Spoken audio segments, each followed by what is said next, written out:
Hello students, in this video we have discussed about the phase rule.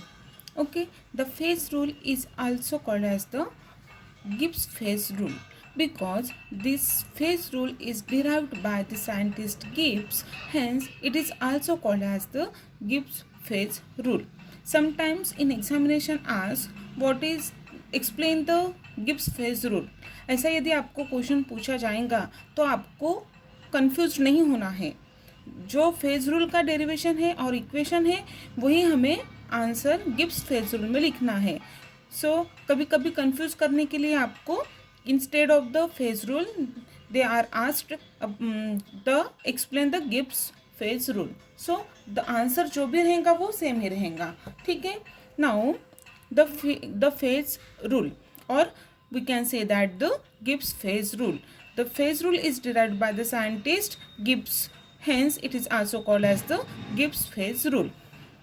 The mathematically f is equal to c minus p plus 2 is called as the phase rule or the Gibbs phase rule. Okay, f is the number of degree of freedom. Okay, F क्या है? Number of degree of freedom है। It is the least number of intensive variables that must be fixed known to describe the system completely. ये क्या है?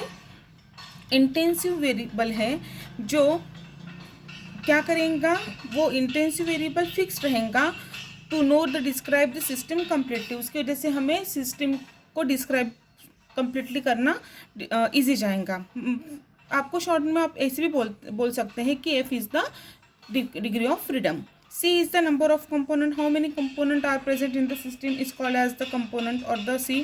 And P is the number of phases present at that particular system. Okay, this is what about the F is equal to C minus P plus 2. Okay, now in last lecture we are discussed about the component. So the component is the smallest number of constituent by which the composition of each phase in the system at equilibrium can be expressed in the form of equation, chemical formula of equation. देखो, number of component और constituent क्या है मैंने आपको ये बताया था, वही है।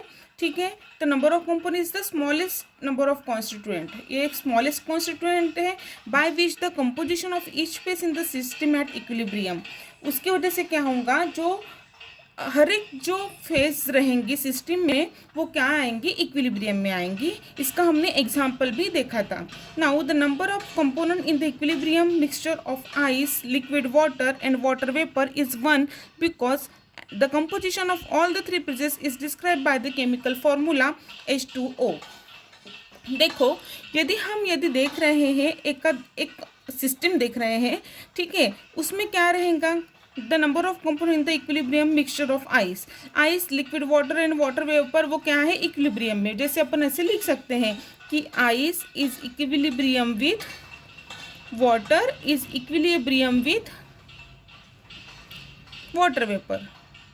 ओके, ऐसे हम लिख सकते हैं।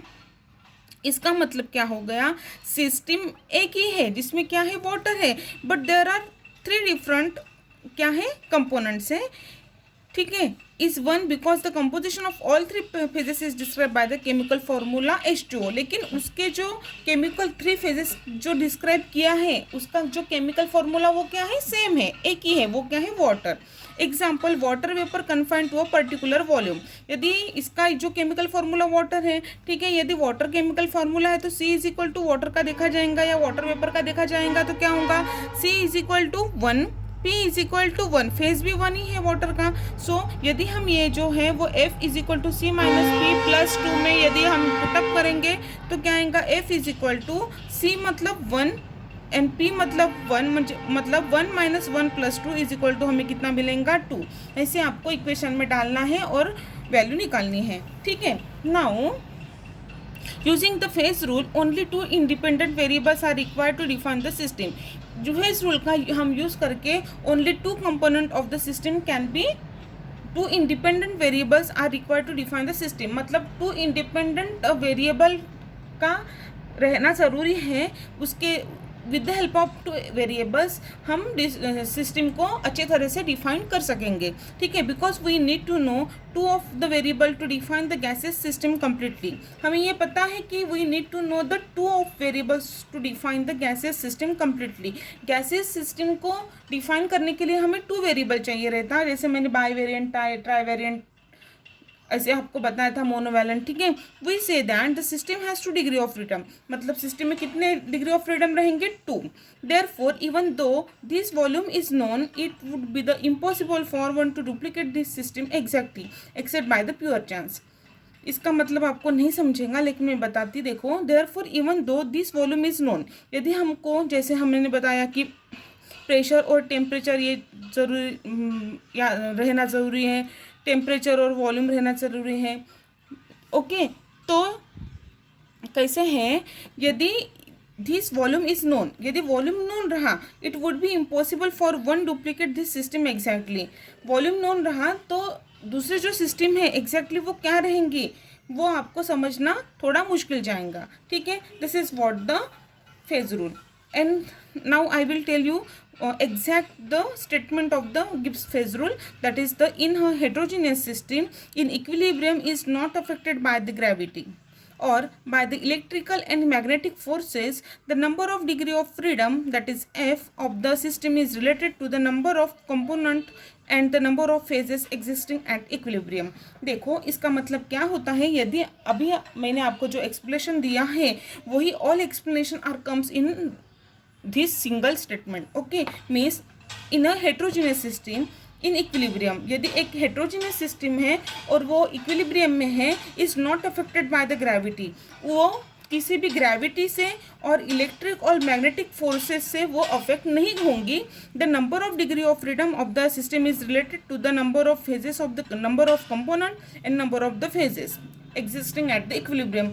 वो किससे रिलेट करेगा, एक तो नंबर ऑफ फेजेस से रिलेट करेगा और the number of component existing in the equilibrium. ये जो एग्जांपल हमने देखा था, इस एग्जांपल में मैंने बताया है कि एक तो कंपोनेंट और फेजेस से वो रिलेट करेगा, वो एक तो मैग्नेटिक और electric, it is not affected by the gravity और इलेक्ट्रिकल एंड मैग्नेटिक फोर्सेस। ये ग्रेविटी, इलेक्ट्रिकल और मैग्नेटिक फोर्सेस से अफेक्ट नहीं करेगा, वो ओनली वो डिपेंड वो किससे रिलेट करेगा, एक तो डिग्री ऑफ फ्रीडम से, एक तो नंबर ऑफ फेजेस और number of component.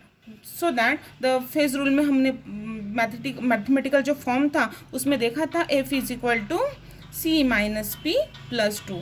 That's why this is the mathematical expression of the Gibbs phase rule. This is what all about the Gibbs phase rule. यदि आपको question आता है what is phase rule और what is Gibbs phase rule, आपको ये explanation लिखना है। Thank you.